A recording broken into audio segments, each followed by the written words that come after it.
अभी तक जो हमारी शिक्षा व्यवस्था है उसमें व्हाट टू थिंक, मैं बहुत जिम्मेवारी से बोल रहा हूं, व्हाट टू थिंक पर फोकस रहा है, जबकि इस शिक्षा नीति में हाउ टू थिंक उस पर बल दिया जा रहा है।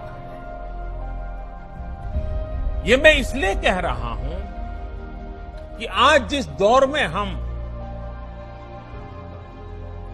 और ये दौर ऐसा है जहां इंफॉर्मेशन और कंटेंट की कोई कमी नहीं है, एक प्रकार से बाढ़ आई हुई है।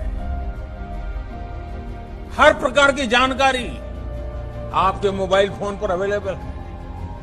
जरूरी ये है कि कौन सी जानकारी हासिल करनी है, क्या पढ़ना है। इस बात को ध्यान में रखकर ही राष्ट्रीय शिक्षा नीति में प्रयास किया गया है कि जो पढ़ाई के लिए लंबा चौड़ा सिलेबस होता है, ढेर सारी किताबें होती हैं, उसकी अनिवार्यता को कम किया जाए। अब कोशिश ये है कि बच्चों को सीखने के लिए inquiry based, discovery based, discussion based और एनालिसिस बेस्ड तरीकों पर जोर दिया जाए। इससे बच्चों में सीखने की ललक बढ़ेगी और उनके क्लास में उनका पार्टिसिपेशन भी बढ़ेगा। साथियों, हर विद्यार्थी को, स्टूडेंट को यह अवसर मिलना ही चाहिए कि वो अपने पैशन को फॉलो करे।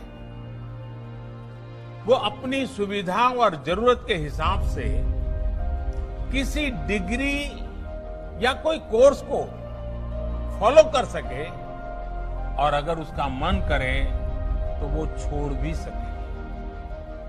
अक्सर ऐसा होता है कि कोई कोर्स करने के बाद स्टूडेंट जब जॉब के लिए जाता है तो उसे पता चलता है कि जो उसने पढ़ा है वो जॉब की रिक्वायरमेंट को पूरा नहीं करता।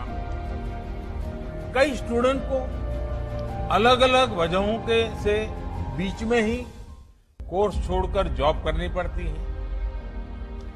ऐसे सभी स्टूडेंट्स की जरूरतों का ख्याल रखते हुए मल्टीपल एंट्री एग्जिट का ऑप्शन दिया गया है। अब स्टूडेंट वापस अपने कोर्स से जुड़कर अपनी जॉब रिक्वायरमेंट के हिसाब से ज्यादा इफेक्टिव तरीके से पढ़ाई कर सकता है, लर्न कर सकता है।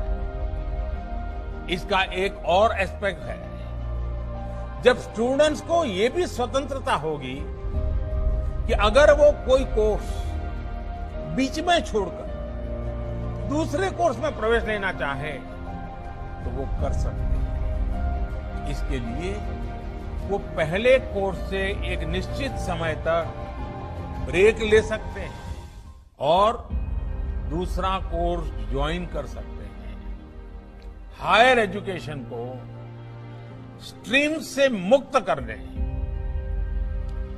मल्टीपल एंट्री और एग्जिट क्रेडिट बैंक के पीछे यही एक बहुत लंबे दूर की सोच के साथ हम आगे आए हैं। हम उस एरा की तरफ बढ़ रहे हैं जहां कोई व्यक्ति जीवन भर किसी एक प्रोफेशन में ही नहीं टिका रहेगा।